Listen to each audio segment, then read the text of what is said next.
Olá, meu povo, bem-vindo a mais uma edição Resgatando o Brasil. Inscreva-se no canal para receber atualizações, novas informações e atualização da situação crítica de Nicolás Maduro. Acompanhe já no nosso canal. Um pouquinho de assunto para falar de eleições na Venezuela. Alexandre Garcia, quero ouvi-lo aí sobre como é que você avalia, enxerga esse silêncio do Tribunal Penal Internacional em relação às eleições na Venezuela.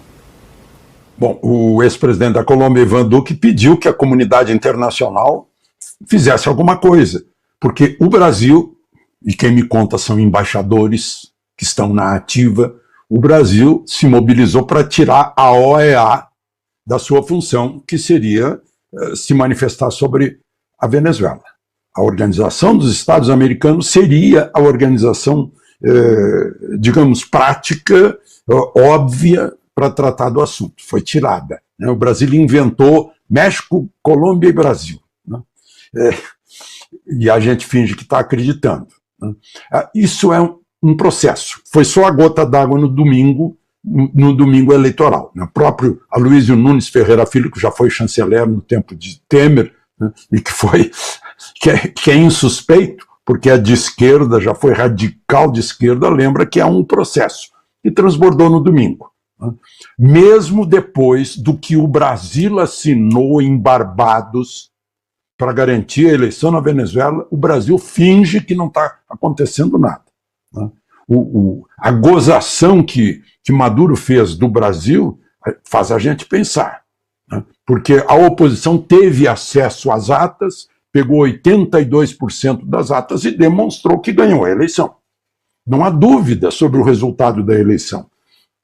Não há aquela história de, talvez não, porque é inauditável. Não, se demonstrou, tanto que os Estados Unidos reconheceram.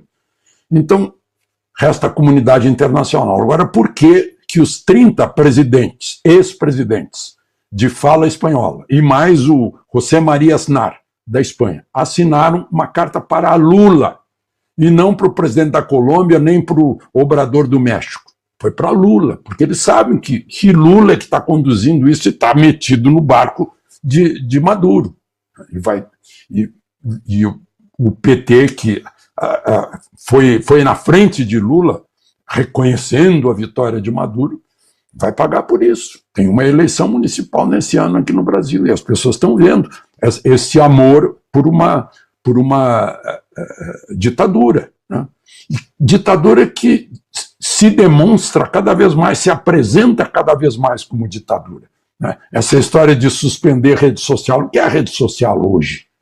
A rede social é a nova voz da cidadania, é a nova voz da democracia, né? É o que amplia a voz do cidadão, que antes só tinha alcance de alguns metros, agora tem o alcance universal. Essa é a nova voz, que estão interrompendo, estão bloqueando, estão calando. No tempo da ditadura Vargas, eles empastelavam o jornal opositor. Hoje tentam empastelar a rede social. Essa é a demonstração de que é uma ditadura. Na Venezuela, o futuro da nação em jogo. A Venezuela está mergulhada em uma crise política sem precedentes, com a nação se fragmentando diante dos olhos do mundo. Em uma reviravolta dramática, o presidente do Panamá, José Raúl Mulino, lançou um ultimato sem precedentes: oferecer asilo político a Nicolás Maduro, mas apenas se o ditador aceitar uma transição democrática. Este gesto de solidariedade internacional levanta a pergunta: será essa a última esperança para um país em ruínas? No entanto, Maduro respondeu com desdém, descartando qualquer tentativa de negociação com a opositora Maria Corina Machado, e exigindo que ela se entregue à justiça venezuelana. Em uma coletiva de imprensa, Maduro não hesitou em atacar a oposição, chamando-os de criminosos e reafirmando seu controle sobre o país. Sua rejeição a qualquer diálogo de paz ressalta a desesperadora situação em que a Venezuela se encontra. O cenário é sombrio. As ruas estão tomadas por protestos violentos e o regime de Maduro tem intensificado a repressão, resultando em mais de 20 mortos e dezenas de feridos. A comunidade internacional observa atônita, enquanto a Venezuela, um país rico em recursos e marcado por uma história de democracia, se vê à beira do colapso.